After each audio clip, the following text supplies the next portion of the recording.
Hi, my wonderfuls. Mrs. Delia here again. Today we're going to go over solving one-step equations. Okay, so we just finished up expressions, and now we're going into equations. So an equation is a statement that the values of two mathematical expressions are equal. And that's indicated with an equal sign. So even something like this, 5 plus 3 equals 8, that's an expression. Or sorry, an equation, because 5 plus 3 is an expression, 8 is an expression. But what we're going to be looking at today is when you're missing one of those values and they put a variable in its spot. So like instead that 5 plus x equals 8. That's what we're looking at today with one-step equations. And we're going to use inverse operations in order to solve those problems. So an inverse operation is the operation that reverses the effect of another operation, the opposite. And remember, your operations are your PEMDAS. Parentheses is kind of funky because it's not technically an operation, but grouping. You want to start with grouping and what's ever in there. Exponents is an operation, multiplication, division, addition, subtraction. Those are our main ones: multiplication, division, addition, subtraction, the main four. The opposite of them, the inverses. So addition and subtraction are inverses.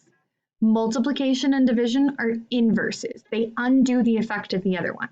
So if I add 3 to something and then I subtract 3, nothing happened. If I multiply by 2 and then I divide by 2, nothing happened. If I divide by -5 and multiply by -5, it undoes it. They're inverse operations. Okay? So that's our heavy vocab. Our steps for solving these, we're going to identify the operation happening in the problem. Operations, if it's two-step, but these equations, today we're focusing on just one. Then we apply inverse operations. Whoops.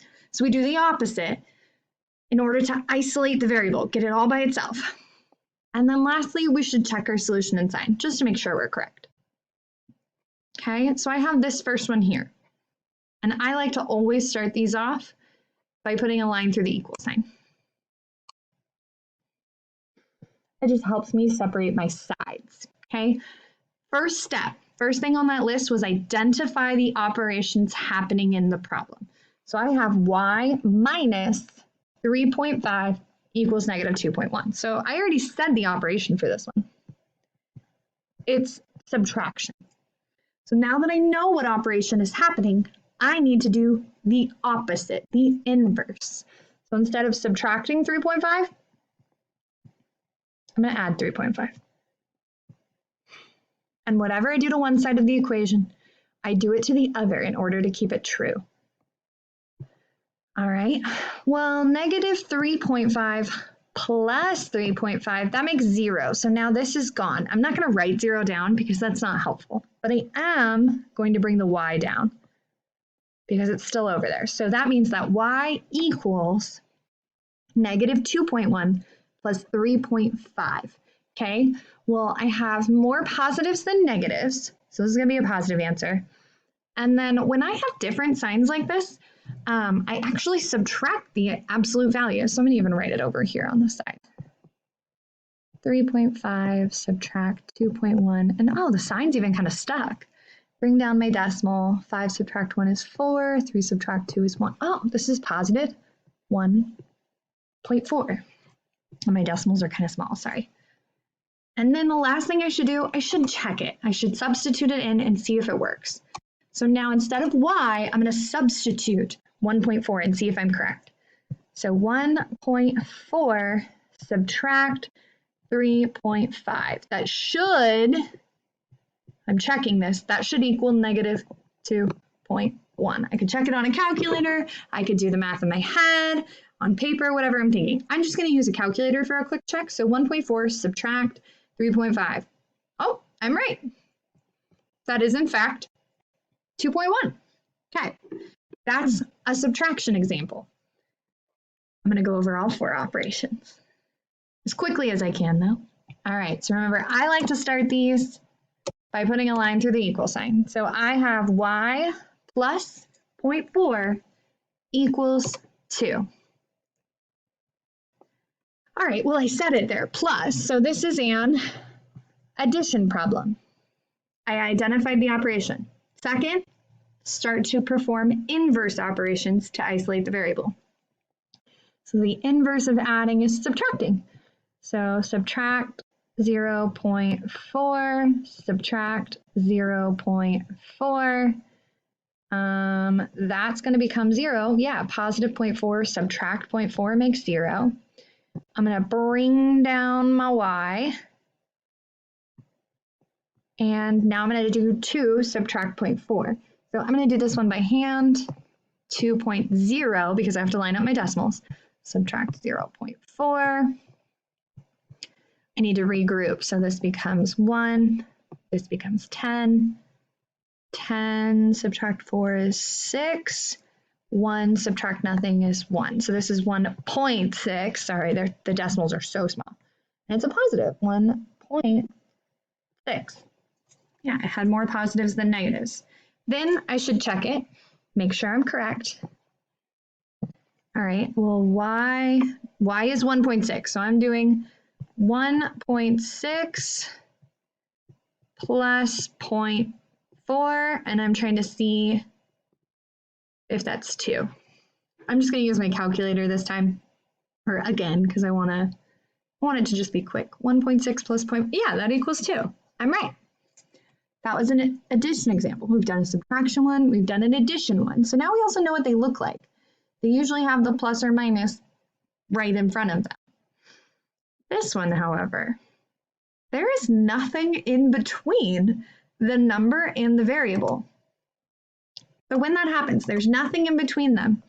That means multiplication.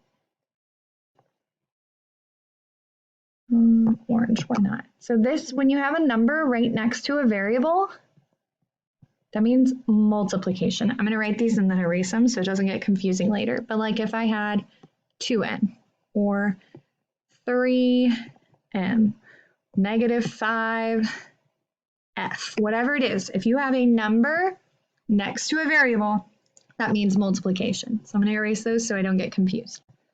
All right, so since I know this is multiplication, I apply the inverse operation. The inverse operation is division, and I'm going to use fraction bars right now to show that division. So I'm doing 1/3 divided by 1/3, 4 divided by 1/3. So these ones up here, they mean 0, but 1/3 divided by 1/3 is not 0. 1/3 divided by 1/3 is actually 1. And that makes sense. I'm trying to get n all by itself, but I still need it to exist. There needs to be one of them. So now I'm figuring this out. N equals something, but I'm dividing fractions. And 1/3 is a repeating decimal, so I don't want to convert it to a decimal. I want to do the math, and I'm going to put it over to the side. 4 divided by 1/3. Well, when we divide fractions, all we're actually doing is multiplying by the reciprocal. And a reciprocal just means you take the number and you flip it. So we've used an acronym to help us remember this. We keep the first number the same, we change division to multiplication, and we flip the fraction to make it its reciprocal. So this is actually 4 times, and I don't like using the x for multiplication, but it's just cleaner in this case. 4 times 3/1, which is just 3. So I'm just ignoring that. So 4 times 3 is 12. That means that this answer is 12. Oh, because 1/3 of 12 is 4. 4, 8, 12. That's what it's doing. When I multiply by 1/3, it's breaking it into thirds. So I just checked it in my head, but I could also show the work for that. And I'm going to do it in red. I really try to keep these separate so you can look at it after and still see what's going on. So 1/3 times 12. To put it over 1. Okay, well, 1 times 12 is 12. 3 times 1 is 3. Then I need to simplify. Oh, 3 can go into 12 4 times. And since those match, I'm correct. All right, we've done addition, we've done subtraction, we did a multiplication one, process of elimination. This last one is a division problem. Maybe you wouldn't have known that this is a division problem. Don't forget that a fraction bar represents division. And I'm gonna have to scoot to make it fit. Oh no. Come on, be nice. I knew it. Okay, we're gonna make it work. It's fine. Pink. Sorry, I keep changing the colors. So this is a division problem. So I have to do the inverse. The inverse of division is multiplication. So R is being divided by 4. So I've got to multiply both sides by 4. And I wanted a little more room on this side to show why this makes 1, but I may have to rewrite it. So I multiply by 4, I multiply by 4. So remember that this has a 1 there. So this ends up being 4 divided by 4, which, you guessed it, is just a little diagonal one. Well, I'm not going to have enough room to show my whole one. Okay, but it's a 1. 4 divided by 4 is 1. That's what it ends up being because that 4 is on the bottom. When we multiply straight across, we'll have 4 divided by 4. So I end up with R equals 250 times 4. Maybe I need to write that out. Maybe I can do 25s and add the 0. I'm going to show it this way though. 4 times 0 is 0. 4 times 5 is 20. Carry the 2. 4 times 2 is 8. 8 plus 2 is 10. So this ending answer is 1,000. And I can double check that. Purple, why not? By substituting 1,000 in for R. So I'm going to do 1,000 divided by 4 to see if I get 250. And I'm just using my calculator on my phone. 1,000 divided by 4 is 250. I got it. So all we're doing when we solve these one-step equations is what operation is happening, do the opposite, check your math. Just double check. You could say you're doing it in your head really fast, and then you make a mistake, or you type it into the calculator incorrectly. So just check your math at the end. All right, thank you friends for watching. I'll see you next time. Bye.